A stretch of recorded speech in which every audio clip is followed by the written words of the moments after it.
नमस्कार। YouTube channel best classes bye EVS में आपका स्वागत है। और आज है संडे को हमारी होती है हरियाणा जीके की क्लास। तो हमारे आज हरियाणा जीके की 3rd क्लास स्टार्ट करते हैं।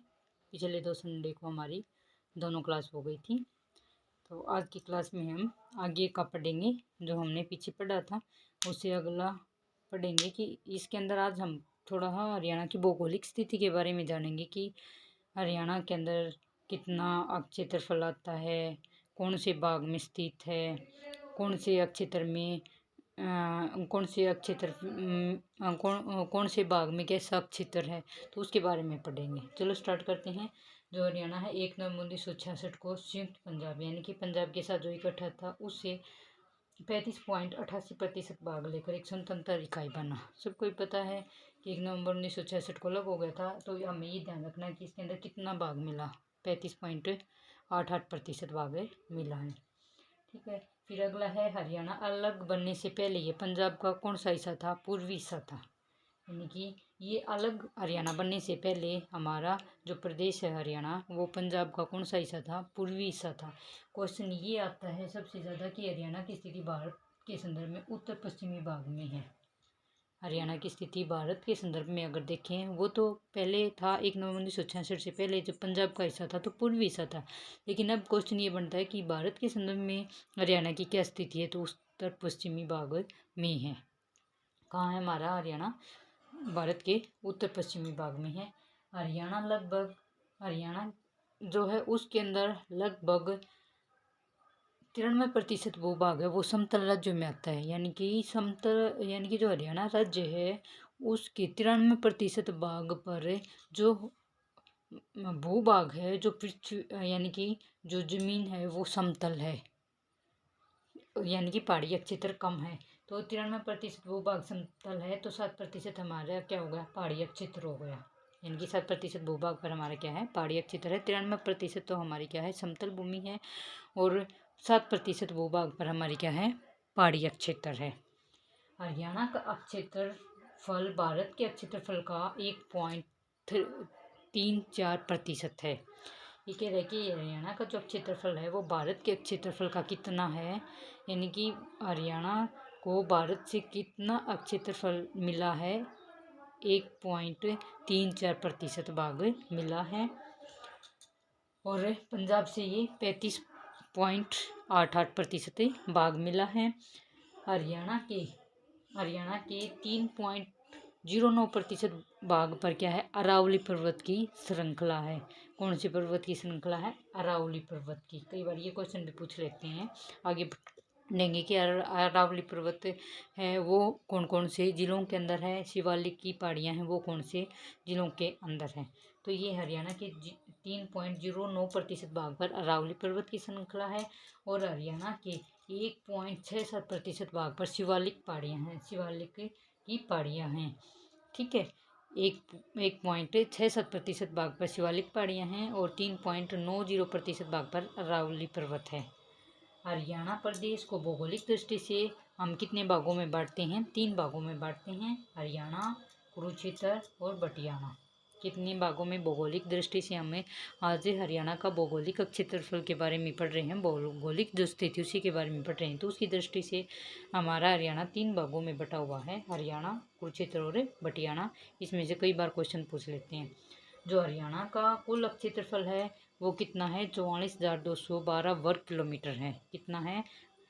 44,212 वर्ग किलोमीटर है। हरियाणा राज्य के अंबाला, यमुनानगर, पंचकुला तीनों जिलों में मुख्य रूप से गिरिपाद का मैदान है। कौन सा मैदान है? गिरिपाद का मैदान। कौन कौन से जिलों में? अंबाला, यमुनानगर, पंचकुला तीनों जिलों में मुख्य रूप से गिरिपाद का मैदान है। गिरिपाद का मतलब होता है ये पर्वतों से बह के आती है ये मिट्टी और बहुत ज़्यादा उपजाऊ होती है। गिरिपाद की औसतन जो चौड़ाई है वो होती है 25 किलोमीटर। कितनी होती है? 25 किलोमीटर। गिरिपाद की जो औसतन चौड़ाई है वो 25 किलोमीटर है हरियाणा के अंदर। ठीक है। गिरिपाद का मतलब होता है जो पर्वतों से बह बह के जो भी मिट्टी आती है जो बहुत उपजाऊ होती है। आगे है गिरिपाद। गिरिपाद मैदान हमने पढ़ लिए कि जो पर्वतीय मिट्टी से बने मैदान होते हैं उनको हम क्या गिरिपाद मैदान बोलते हैं, और जो बहुत उपजाऊ होते हैं, जो कहाँ पाए जाते हैं सबसे ज़्यादा हमारे अम्बाला क्षेत्र के अंदर सबसे ज़्यादा पाए जाते, अम्बाला के अंदर, यमुनानगर के अंदर और पंचकुला के अंदर, जहाँ बहुत ज़्यादा उपजाऊ मिट्टी होती है वहाँ पे ये मैदान पाए जाते हैं। दोआब किसको बोलते हैं, इनमें से एक क्वेश्चन जरूर बनता है जो भौगोलिक क्षेत्र के आधार पर है कि कौन सी हमारे कौन सी दिशा के अंदर हमारे अरावली पर्वत पाए जाते हैं, कहाँ मॉर्निंग हिल्स होती हैं, कौन सी मिट्टी को हम चो कहते हैं, कौन सी मिट्टी को जलोढ़ कहते हैं। इस प्रकार से कई क्वेश्चन बनते हैं ये, तो ये पढ़ेंगे भौगोलिक क्षेत्र के अंदर कि दोआब किसको बोलते हैं। दो नदियों के बीच के मैदान को दोआब कहते हैं। दो नदियों के बीच का जो मैदान होता है उसको हम दोआब कहते हैं।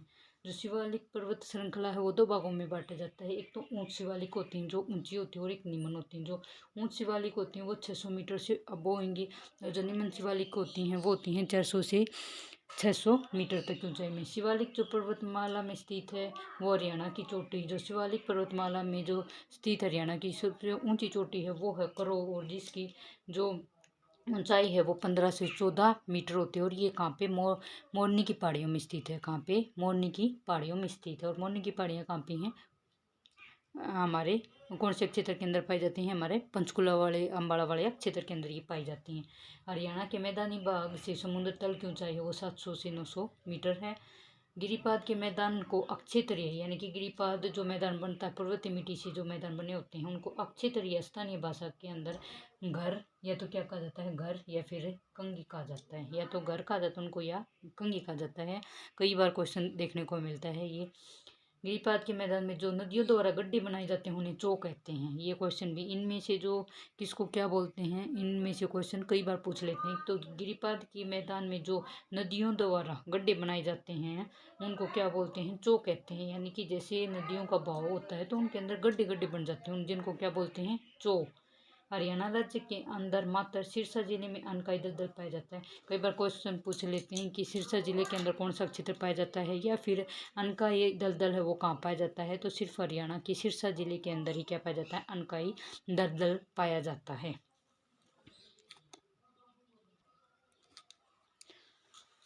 हरियाणा में सबसे नीचा स्थान समुद्र तल से जो नीचा स्थान है, जो नीचा जिला है वो है सिरसा। समुद्र तल से सबसे जो नीचा हमारा जिला है वो है सिरसा। हरियाणा राज्य के उत्तर पूर्वी भाग में सर्वाधिक वन पाए जाते हैं। सबसे ज़्यादा वन कहाँ पाए जाते हैं, उत्तर पूर्वी भाग में सबसे ज़्यादा वन पाए जाते हैं। हरियाणा के दक्षिण पश्चिमी भाग में अरावली पर्वतमाला है। कहाँ पे, अरावली पर्वतमाला कहाँ पे है, दक्षिणी पश्चिमी भाग में है। जिसका सर्वाधिक विस्तार कहाँ पे है, गुरुग्राम में। अरावली पर्वतमाला कहाँ पे पाई जाती है, गुरुग्राम में, जिसकी सबसे ज़्यादा विस्तार है गुरुग्राम में। अरावली की सर्वाधिक ऊंची चोटी नारनौल के कुलताजपुर में है। यानी कि अरावली की सबसे ऊंची चोटी कहाँ पे है नारनौल के कुलताजपुर में है। ऊंचाई कितनी है, 652 मीटर। कितनी है, 652 मीटर। और शिवालिक पर्वतमाला थी उसकी ऊंची चोटी करो है, जिसकी कितनी थी ऊंचाई, 1514 मीटर। ये ध्यान रखनी है, ठीक है। ये अरावली की कहाँ पे है, ये नारनौल में है, और कुलताजपुर में है, जिसकी ऊंची चोटी 652 मीटर है। और सबसे ज़्यादा विस्तार पाया जाता है गुरुग्राम में।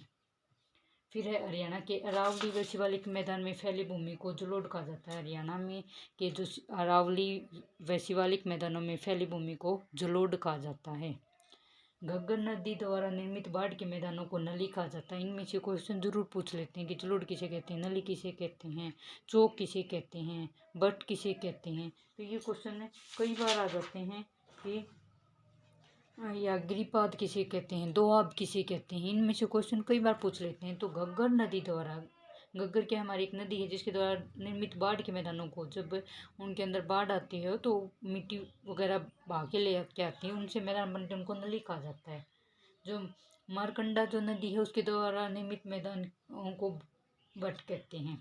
क्या कहते हैं, बट कहते हैं।